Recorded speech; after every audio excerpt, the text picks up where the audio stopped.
வணக்கம் குழந்தைகளே, நான் உங்களுக்கு இப்ப புறா கதை சொல்ல போறேன். இந்த கதையோட தலைப்பு என்னன்னு தெரியுமா? ஒற்றுமையே பலம்.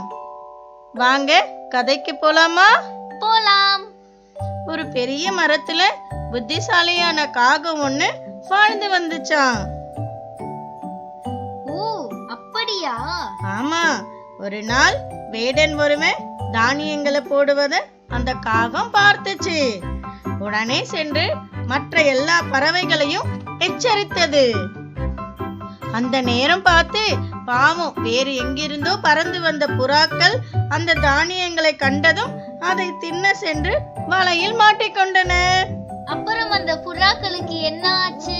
புறாக்கள் எல்லாம் தாங்கள் வலையில் மாட்டிக்கொண்டதை அறிந்ததும் பயத்தில் அலறி துடித்தன.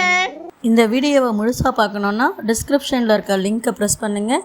ஃபுல் வீடியோவும் பார்த்து மகிழுங்க.